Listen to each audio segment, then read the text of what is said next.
여러분 안녕하십니까. 신용호의 문화형 토론 제18강 오늘은 지정문화의 현황분석 및 평가에 대해서 시작하겠습니다. 사실 지정문화가 어떻게 보면 가장 중요한 거예요. 영토 문제는. 왜냐하면 지적은 뭐예요? 땅의 호적이거든요. 우리가 누구 자식이고 누구의 가문이냐, 누구 아들이고 누구 딸이냐, 이게 사실은 지적에서 다 나오는 거잖아요. 마찬가지로 지정문화는 땅의 호적이니까 이 땅이 누구네 땅이냐가 나오는 거거든. 그래서 개인 간에는 지적이 소유권이 변하는 것을 뭐 사고팔고 뭐 등등, 그 다음에 나라 간에는 국적이 변하는 거, 이것도 역시 사고팔고 가능하죠. 조약에 의해서도 가능하고. 그런데 이 지적이 합법성 여부를 따져야 된다는 거예요. 왜? 적법하지 않게 억지로 병탄하거나 강탈하거나 이러면 국제적으로도 그렇고 인정이 안 되잖아요. 개인적으로도 아니 남의 땅에 지 땅이라고 박박 우겨가면서 거기다 농사 짓고 그러면 안 되잖아요. 남의 땅에다 집 지면 안 되잖아요. 똑같은 거예요.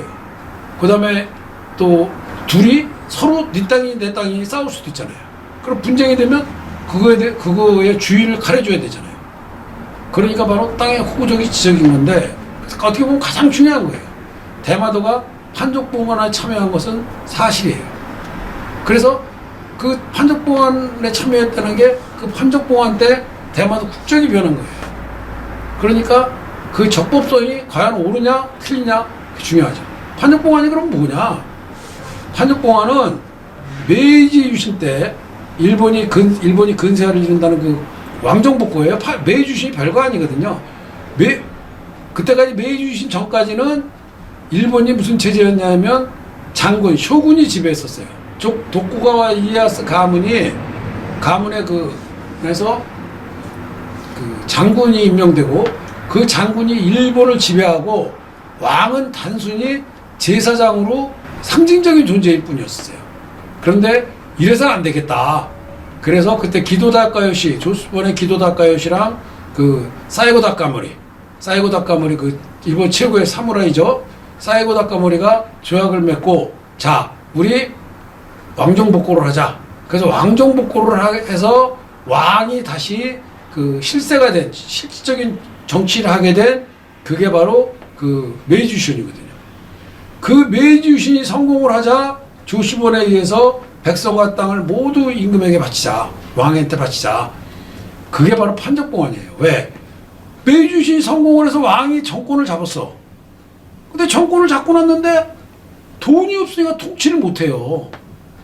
그러니까 이게 왕한테 그 정권만 그 권력만 주면 되는 게 아니라 돈을 줘야 된다. 돈은 세금이다. 세금은 백성과 땅을 바치면 다 걷게 돼 있다. 주민세부터 시작해서 뭐 양도세, 뭐 소득세 뭐 좀 많잖아요. 그러니까 그 판족봉안 하자. 그래서 이제 판족봉안 합니다. 그런데 대마도 판족봉안은 1869년 6월 19일에 이루어져요. 근데도 불구하고 봉답서는 1868년 10월 8일에 작성됩니다.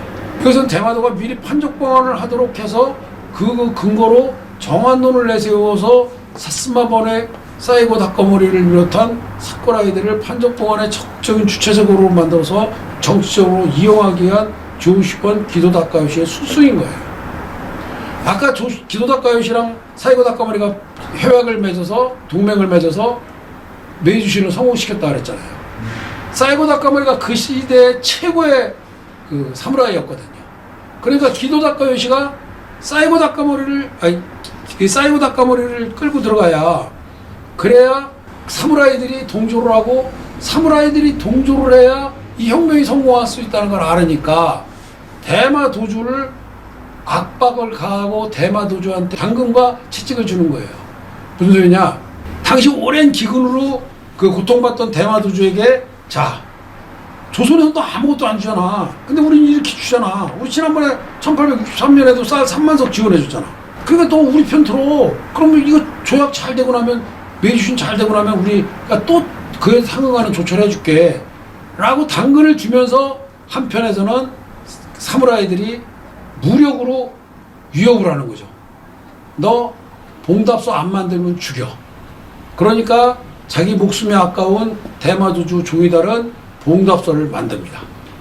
그래서 그 봉답서를 갖고 이제 1898년에 그 10월 8일에 이미 봉답서를 써요. 그걸 갖고 사이고닥 가문한테 봐라. 대마도 이렇게 우리한테 오기로 했다. 그러니까 우리가 조선을 정벌하려면 대마도를 꼬셔야, 대마도를 기반으로 삼아야 될 거 아니냐. 대마도에서 조선까지 49km, 지금 이제 그때는 킬로로 얘기 안 했겠죠. 하여간 뭐 한나절이면 반나절이면 가는데, 그러니까 우리 그 대마도를 기반으로 삼아야 될 거 아니냐. 그러니까 대마도는 이미 우리가 접수했어. 그러니까 혁명하자. 이래갖고 혁명을 하는 거예요. 그러니까 이 저기들이 봐도, 사무라이들이 봐도 이미 대마도까지 점령했으니까 확실히 조선을 칠 거거든요. 왜? 이 사람들은 그 시대, 일본이 한 270년이 그때 그 평화로운 시기였어요. 에도 막부가 딱 도쿠가와 이에야스 그 막부가 딱 꽉 잡고 있었기 때문에 번끼리도 전쟁을 못했거든요. 그 사무라이들은 원래 전쟁 나가서 싸워야 이게 봉급을 받아도 먹고 살아도 창피하지 않은 건데, 이게 놀면서 뺀들뺀들 놀면서 그렇게 살다 보니까 부끄러운 거죠. 대를 이어서 뻔뻔 놀고. 근데 조선을 친다 그러니까 얼마나 좋아요. 그런데 조선을 치는 전제 조건이 왕정복고다. 그러니까 왕정복고 혁명에 참여 안 하겠어요? 다 하지. 그래서 메이주신이 성공을 하는 거거든요. 그러고 나서 실질적인 판정봉화는 1869년에 하는 거예요. 대신 또 종이달인 그 판정봉답서를 쓴 대가로다가 연 32,000석의 쌀을 수확할 수 있는 땅을 부여받아요. 그러니까 그럼 이게 합법적인 거냐. 종이다리가 썼는데, 판정봉환 당시 그 봉답서 내용을 보면 우선 알 수 있어요. 뭐냐, 대마도를 제외한 다른 번들은 뭐라고 썼냐면, 신등에 거서는 큰 천자의 땅이요, 신등이 거두는 것은 곧 천자의 민이라. 땅도 왕거고 백성도 왕거다. 어찌하겠습니까? 이에 상가 그 판정을 거두시오. 땅과 백성을 거두시오. 올리니 원컨대 조정은 그 마땅한 마대로 처리하여 줄 것을 주고, 줄 것은 주고, 빼앗을 것은 빼앗아 그냥 칙령을 내리면 우리는 그거에 따르겠습니다 라고 하는 거예요. 그러니까 다 걷어서 드릴 테니 마음대로 나눠주세요. 그런데 대마도주 종이달에 쓴 봉답서는 달라요. 뭐라고 썼냐면, 이번 서류부터는 조선에서 만들어준 관인을 사용하지 않고 대신 우리 조정에서 새로 만들어주는 관인을 사용함으로써 옛날부터 조선의 신하로 살아온 잘못된 점을 뉘우치겠습니다. 수백 년간 조선으로부터 받은 국가적인 경멸과 모욕으로 점철된 잘못을 바로잡아 오늘부터 오로지 우리나라의 국채와 국위를 바로 세우는데 최선을 다하고자 합니다. 명치원년 10월 8일 종대마수 이렇게 씁니다. 그게 무슨 소리예요? 수백 년간 조선의 신하로 살았던 걸 뉘우친다 했어요. 그럼 이때까지 조선의 신하였잖아요. 그러면 대마도는 누구 땅이에요? 조선 땅이잖아요. 우리 한민족의 땅이잖아요. 이 봉답서가 가리키는 게 뭐예요? 조선에 대해 번신의 일을 갖췄다 그랬어요. 조선의 신하였다 그랬어요. 수백 년간. 지금부터 일본 조정이 만들어주는 새로운 관인을 사용한다 그랬잖아요. 그거는 일본은 이문소리로 자신들이 대마도 판정봉헌을 받아들였다 했으니까 대마도 자기 땅이 된 거라 그래요. 그러나 그거는 근대 국가에서 있을 수 없는 일이죠. 고대 국가에서는 가능했어요.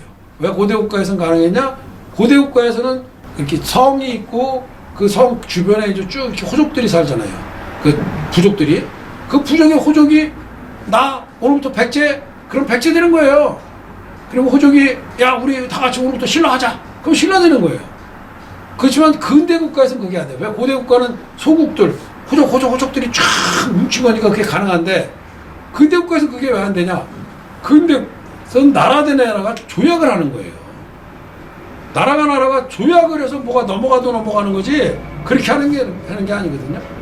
그래서 을사늑약 때 이완용이랑 송병준이가 그 매국행위를 벌였을 때 고종황제가 사인 안 해갖고 그게 무효로 된 거잖아요. 그런데 이완용이랑 송병준은 그래도 나라의 축적인 대신이에요. 대신. 대마도주는 지금으로 말하면 군수야. 군수. 저 시골 군수. 시장도 아니고 군수. 시골 군수가 나 대마도 저 일본 할래요. 그래도 일본이 돼요? 그건 아니죠. 이거는 이완용이나 송병준이 했던 그 매국행위보다 더 형편없는 그 매국행위일 뿐이지, 을사늑약이나 경술국지보다 훨씬 불법으로 무효인 거예요. 그러니까 무효죠. 이게 무효라는 건 확실한 거죠. 근대 국가에서 조약에 의해서 했기 때문에 가능한 거예요. 대마도가 그때까지 우리 땅에 했다는 확실한 증거는 풍계현정 스님이 쓴 일본 표율에 보면 탁 나옵니다. 풍계현정은 1817년 해남 대둔사의 천불상을 옥으로 만들어 싣고 11월 18일 경주 장진포를 출발해서 부산 동래에 들렸다가 25일 동래에서 출발해서 대둔사로 가던 중 풍랑을 만납니다. 그 바람에 그 풍랑에 떠밀려서 일본까지 가서 6개월을 머물다가 돌아오는 길에 대마도에 45일을 머물며 겪은 일을 적은 내용이 바로 일본 표해록이에요. 그러니까 스님이 그 시절에 스님이 적었으니까 거짓말은 아닐 거잖아요. 그렇죠? 적어도 대마도의 풍속은 일본과 달랐다. 또한 대마도 사람들은 대부분 조선어가 능하였다. 우리를 보러 온 사람들 대부분이 우리도 조선인이다라고 했다. 평소의 언어는 조선어와 일본어였으며 한 번도 일본을 본국이라 말한 적이 없었다.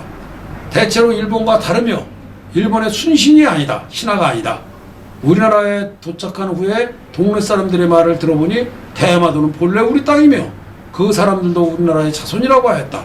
그렇기 때문에 대마도 사람들이 와서 나도 조선 사람이라고 말했던 것이다. 이게 1817년에 겪으신 일인데 1817년은 어머니 우리 한민족의 영토라는 것에 대한 증언이죠.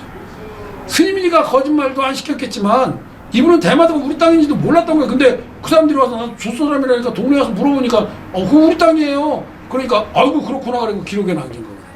그건 사실일 거잖아요. 그렇죠? 그러니까 적어도 1817년은 확실한 거예요.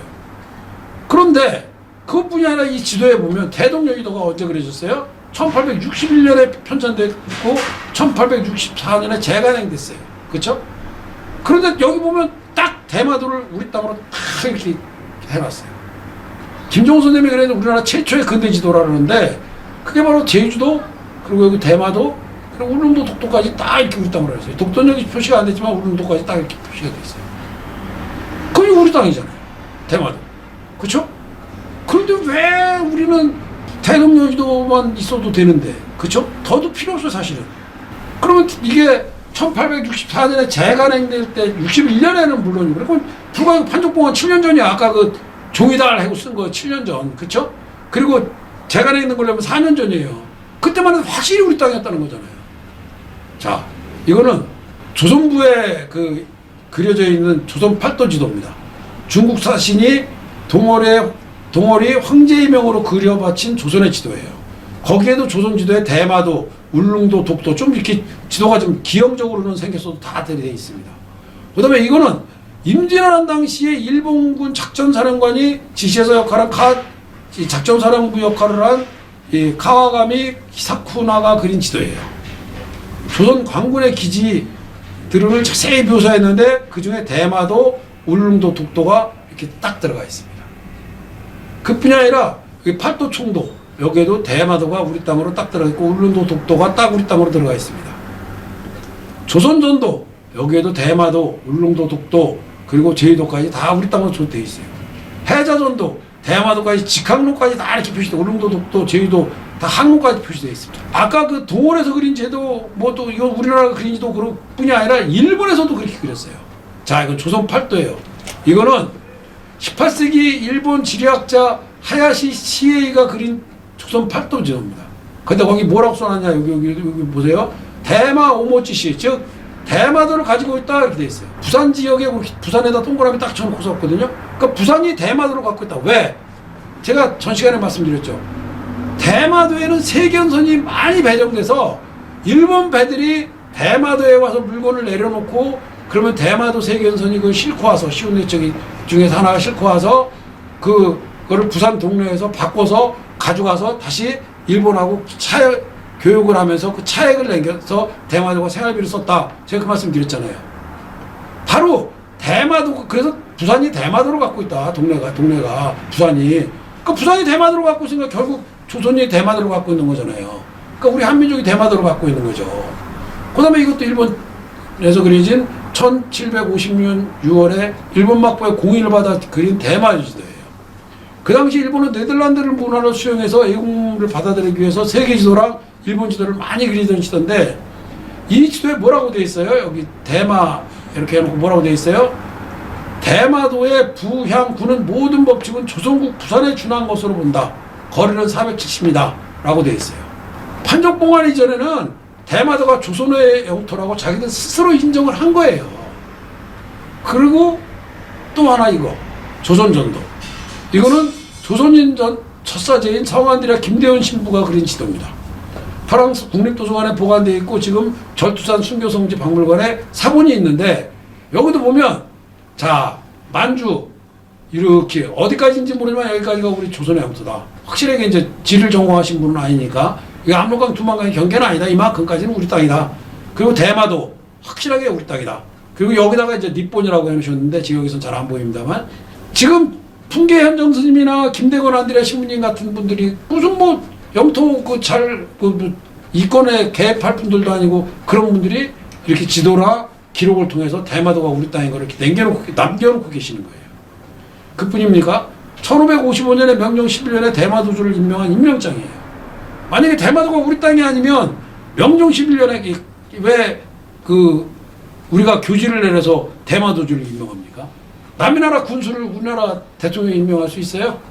그건 안 되는 거죠. 그렇죠?